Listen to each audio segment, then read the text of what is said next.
ನರೇಂದ್ರ ಮೋದಿಗೆ ಚಮಕ್ ಕೊಟ್ಟ DK Shivakumar CM ಆಗಿ ಮೊದಲ ಚುನಾವಣೆಯಲ್ಲೇ ಗೆದ್ದಿದ್ದಾರೆ. ಡಿಕೆ ಶಿವಕುಮಾರ್ ಅವರು ಮೊದಲ ಚುನಾವಣೆಯಲ್ಲಿಯೇ ಶಕ್ತಿ ಪ್ರದರ್ಶನ ಮಾಡಿದ್ದಾರೆ. ನರೇಂದ್ರ ಮೋದಿಗೆ ಚಮಕ್ ಕೊಟ್ಟ ಡಿಕೆ ಶಿವಕುಮಾರ್ ಸಿಎಂ ಆಗಿ ಮೊದಲ ಚುನಾವಣೆಯಲ್ಲಿಯೇ ಗೆದ್ದ ಡಿಕೆಶಿ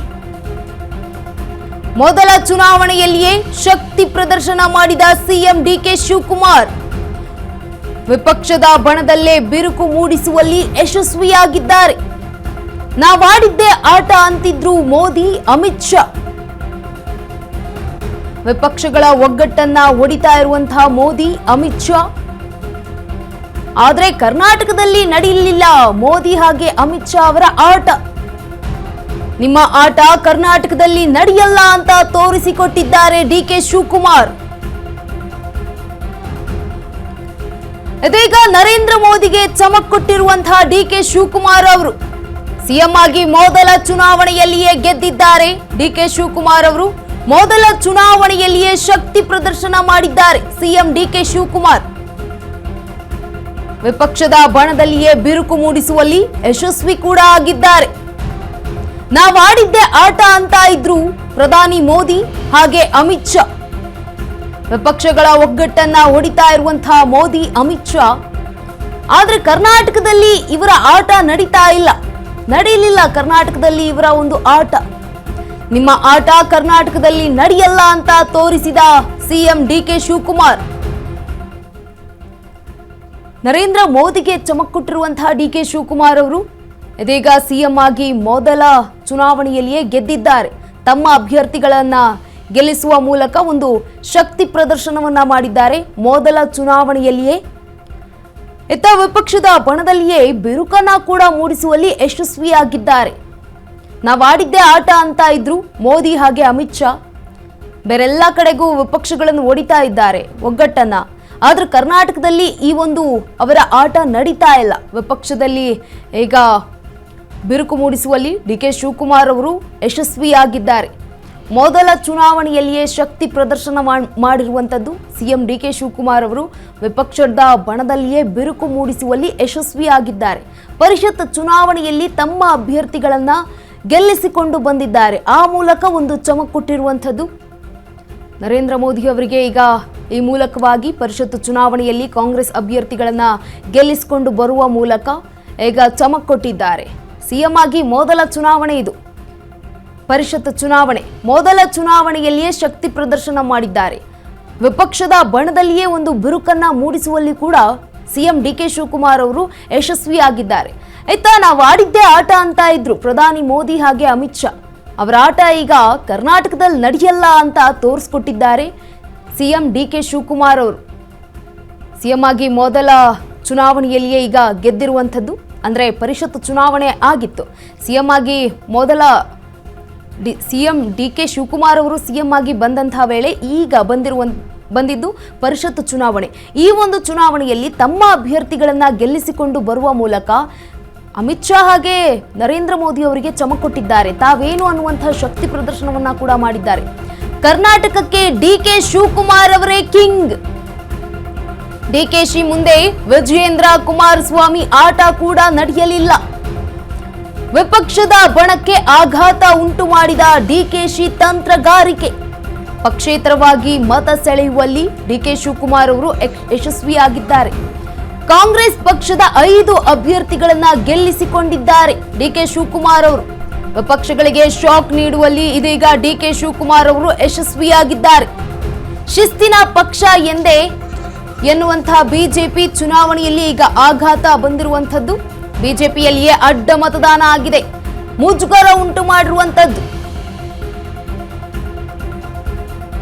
ಕರ್ನಾಟಕಕ್ಕೆ ಸಿಎಂ ಡಿಕೆ ಶಿವಕುಮಾರೇ ಕಿಂಗ್.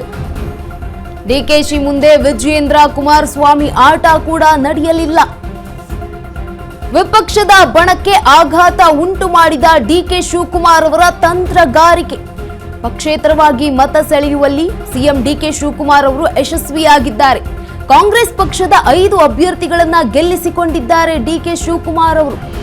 ವಿಪಕ್ಷಗಳಿಗೆ ಶಾಕ್ ನೀಡುವಲ್ಲಿ ಕೂಡ ಡಿಕೆ ಶಿವಕುಮಾರ್ ಅವರು ಯಶಸ್ವಿಯಾಗಿದ್ದಾರೆ. ಶಿಸ್ತಿನ ಪಕ್ಷ ಎಂದೇ ಎನ್ನುವ ಬಿಜೆಪಿಗೆ ಈ ಚುನಾವಣೆಯಲ್ಲಿ ಆಘಾತವನ್ನ ತಂದಿರುವಂಥದ್ದು. ಬಿಜೆಪಿಯಲ್ಲಿಯೇ ಅಡ್ಡ ಮತದಾನ, ಪಕ್ಷದ ನಾಯಕತ್ವಕ್ಕೆ ಮುಜುಗರ ಉಂಟಾಗಿದೆ. ಕರ್ನಾಟಕಕ್ಕೆ ಡಿಕೆ ಶಿವಕುಮಾರೇ ಕಿಂಗ್ ಅಂತ ಹೇಳಲಾಗ್ತಾ ಇದೆ. ಡಿಕೆಶಿ ಮುಂದೆ ವಿಜಯೇಂದ್ರ ಹಾಗೆ ಕುಮಾರಸ್ವಾಮಿ ಅವರ ಆಟ ಕೂಡ ನಡೆಯಲಿಲ್ಲ. ವಿಪಕ್ಷದ ಬಣಕ್ಕೆ ಆಘಾತ ಉಂಟು ಮಾಡಿದ್ದ ಡಿಕೆ ಶಿವಕುಮಾರ್ ಅವರ ತಂತ್ರಗಾರಿಕೆ. ಪಕ್ಷೇತರವಾಗಿ ಮತ ಸೆಳೆಯುವಲ್ಲಿ ಸಿಎಂ ಡಿಕೆ ಶಿವಕುಮಾರ್ ಅವರು ಕೂಡ ಯಶಸ್ವಿಯಾಗಿದ್ದಾರೆ. ಕಾಂಗ್ರೆಸ್ ಪಕ್ಷದ 5 ಅಭ್ಯರ್ಥಿಗಳನ್ನ ಈಗ ಗೆಲ್ಲಿಸಿಕೊಂಡಿರುವಂತದ್ದು. ಪರಿಷತ್ ಚುನಾವಣೆಯಲ್ಲಿ ವಿಪಕ್ಷಗಳಿಗೆ ಶಾಕ್ ನೀಡುವಲ್ಲೂ ಕೂಡ ಸಿಎಂ ಡಿಕೆ ಶಿವಕುಮಾರ್ ಅವರು ಯಶಸ್ವಿಯಾಗಿದ್ದಾರೆ. ತಮ್ಮ ಒಂದು ತಂತ್ರಗಾರಿಕೆಯ ಮೂಲಕ ಶಿಸ್ತಿನ ಸಿಪಾಯಿ ಅಂತಾನೆ ಕರೆಸಿಕೊಳ್ಳುವಂತಹ ಬಿಜೆಪಿಗೆ ಈ ಒಂದು ಚುನಾವಣೆಯಲ್ಲಿ ದೊಡ್ಡ ಆಘಾತ ಉಂಟಾಗಿರುವಂತದ್ದು. ಬಿಜೆಪಿಯಲ್ಲಿಯೇ ಈ ಒಂದು ಅಡ್ಡ ಮತದಾನ ಆಗಿದೆ. ಇದು ಪಕ್ಷದ ನಾಯಕತ್ವಕ್ಕೂ ಕೂಡ ಮುಜುಗರವನ್ನ ತಂದಿರುವಂತದ್ದು. ಕರ್ನಾಟಕಕ್ಕೆ ಸಿಎಂ ಡಿಕೆ ಶಿವಕುಮಾರೇ ಕಿಂಗ್. ಡಿಕೆ ಶಿವಕುಮಾರ್ ಅವರ ಮುಂದೆ ಬಿವೈ ವಿಜಯೇಂದ್ರ ಹಾಗೆ HD ಕುಮಾರಸ್ವಾಮಿ ಅವರ ಆಟ ಕೂಡ ನಡೆಯಲಿಲ್ಲ. ವಿಪಕ್ಷದ ಬಣಕ್ಕೆ ಈಗ ಆಘಾತ ಉಂಟು ಮಾಡಿರುವಂತದ್ದು ಡಿಕೆ ಶಿವಕುಮಾರ್ ಅವರ ತಂತ್ರಗಾರಿಕೆ. ಇನ್ನು ಪರಿಷತ್ ಚುನಾವಣೆಯಲ್ಲಿ ಯಾರಿಗೆ ಎಷ್ಟು ಮತಗಳು ಸಿಕ್ಕಿವೆ ಅಂತ ಗಮನಿಸ್ತಾ ಹೋಗೋದಾದ್ರೆ BK ಹರಿಪ್ರಸಾದ್ ಅವರಿಗೆ 30 ಮತಗಳು ಸಿಕ್ಕಿರುವಂತದ್ದು. ತಿಪ್ಪಣ್ಣಪ್ಪ ಕಾಮಕನೂರ್ ಇವರಿಗೂ ಕೂಡ 30 ಮತಗಳು ಸಿಕ್ಕಿರುವಂತದ್ದು. ಜೊತೆಗೆ PV ಮೋಹನ್ ಇವರಿಗೆ 29 ಮತಗಳು ಸಿಕ್ಕಿರುವುದು. ಜೊತೆಗೆ ಶಿವಣ್ಣ ಮಳವಳ್ಳಿ 30 ಮತಗಳು. ಇವರೆಲ್ಲ ಕಾಂಗ್ರೆಸ್ನಲ್ಲಿ ಬರ್ತಾ ಇರುವಂತಹ ಅಭ್ಯರ್ಥಿಗಳು. ಇನ್ನು ವಿನಯ್ ಕಾರ್ತಿಕ್ ಇವರು ಕೂಡ 32 ಮತಗಳನ್ನ ಪಡೆದುಕೊಂಡಿದ್ದಾರೆ. ಇತ್ತ ಬಿಜೆಪಿಯಲ್ಲಿ ರಘು ಕೌಟಿಲ್ಯ 29 ಮತಗಳನ್ನ ಪಡೆದುಕೊಂಡಿದ್ರೆ ಲಿಂಗರಾಜು ಪಾಟೀಲ್ 27 ಮತಗಳನ್ನ ಪಡೆದುಕೊಂಡಿದ್ದಾರೆ. ಹಾಗೆ ಗೋವಿಂದ ರಾಜು 14 ಮತಗಳನ್ನ ಪಡೆದುಕೊಂಡಿದ್ದಾರೆ. ಇವರು JDSನ ಅಭ್ಯರ್ಥಿಯಾಗಿದ್ದಾರೆ. JDS ನಲ್ಲಿ ಇರುವಂತದ್ದು 18 ಶಾಸಕರು, ಆದ್ರೆ ಅವ್ರಿಗೆ ಬಂದಿರೋದೇ 14 ಮತಗಳು. ಇತ್ತ ರಘು ಕೌಟಿಲ್ಯ ಅವರಿಗೆ 29 ಮತಗಳು ಬಂದಿದ್ರೆ ಲಿಂಗರಾಜ್ ಪಾಟೀಲ್ ಇವ್ರಿಗೂ ಕೂಡ 27 ಮತಗಳು ಬಂದಿದೆ. ಇವರಿಬ್ರು ಕೂಡ ಬಿಜೆಪಿಯ ಒಂದು ಅಭ್ಯರ್ಥಿಗಳಾಗಿದ್ರು. ಉಳಿದಂತೆ ಈಗ ಗಮನಿಸ್ತಾ ಹೋಗೋದಾದ್ರೆ ಕಾಂಗ್ರೆಸ್ನ ಅಭ್ಯರ್ಥಿಗಳು ಬಹುತೇಕವಾಗಿ ಹೆಚ್ಚುವರಿಯಾಗಿರುವಂತಹ ಮತಗಳನ್ನ ಪಡೆದುಕೊಂಡಿದ್ದಾರೆ. ಈ 3 ಅಭ್ಯರ್ಥಿಗಳನ್ನ ಗಮನಿಸಿದಾಗ ಈಗ ಅಡ್ಡ ಮತದಾನ ಕೂಡ ಆಗಿರುವಂತದ್ದು ಕೂಡ ಸ್ಪಷ್ಟವಾಗಿ ಕಾಣ್ತಾ ಇರುವಂತದ್ದು. ಈಗ ಡಿಕೆ ಶಿವಕುಮಾರ್ ಹಾಗೆ ವಿಜಯೇಂದ್ರ ಹಾಗೆ ಡಿಕೆ ಶಿವಕುಮಾರ್ ಅವರ ಆಟ ನಡೀಲಿಲ್ಲ. ಡಿಕೆ ಶಿವಕುಮಾರ್ ಅವರ ಮುಂದೆ ಈಗ ಕರ್ನಾಟಕಕ್ಕೆ ಡಿಕೆ ಶಿವಕುಮಾರೇ ಕಿಂಗ್ ಅಂತ ಕೂಡ ಹೇಳಲಾಗ್ತಾ ಇದೆ. ನರೇಂದ್ರ ಮೋದಿಗೆ ಚಮಕ್ ಕೊಟ್ಟಿದ್ದಾರೆ ಈ ಒಂದು ಪರಿಷತ್ ಚುನಾವಣೆಯ ಮೂಲಕ. ಸಿಎಂ ಆಗಿ ಮೊದಲ ಚುನಾವಣೆಯನ್ನೇ ಗೆದ್ದಿರುವಂತದ್ದು ಡಿಕೆ ಶಿವಕುಮಾರ್ ಅವರು ತಮ್ಮ ಅಭ್ಯರ್ಥಿಗಳನ್ನ ಗೆಲ್ಲಿಸಿಕೊಂಡು ಬರುವಲ್ಲಿ ಒಂದು ಯಶಸ್ವಿಯಾಗಿದ್ದಾರೆ. ಪಕ್ಷೇತರವಾಗಿ ಮತ ಸೆಳೆಯುವಲ್ಲೂ ಕೂಡ ಡಿಕೆ ಶಿವಕುಮಾರ್ ಅವರು ಯಶಸ್ವಿಯಾಗಿದ್ದು, ಕಾಂಗ್ರೆಸ್ ಪಕ್ಷ ಏನು 5 ಅಭ್ಯರ್ಥಿಗಳನ್ನ ನಿಲ್ಲಿಸಿದ್ರಲ್ಲ ಆ ಎಲ್ಲಾ ಅಭ್ಯರ್ಥಿಗಳನ್ನ ಕೂಡ ಗೆಲ್ಲಿಸಿಕೊಂಡು ಬಂದಿದ್ದಾರೆ. ಈ ಮೂಲಕ ವಿಪಕ್ಷಗಳಿಗೆ ಶಾಕ್ ನೀಡುವಲ್ಲಿ ಡಿಕೆ ಶಿವಕುಮಾರ್ ಅವರು ಕೂಡ ಯಶಸ್ವಿಯಾಗಿದ್ದಾರೆ. ಶಿಸ್ತಿನ ಪಕ್ಷ ಅಂತಾನೆ ಕರೆಸಿಕೊಳ್ಳುವಂತಹ ಬಿಜೆಪಿಗೆ ಈ ಚುನಾವಣೆಯಲ್ಲಿ ದೊಡ್ಡ ಆಘಾತವನ್ನ ತಂದಿರುವಂತದ್ದು ಸತ್ಯ.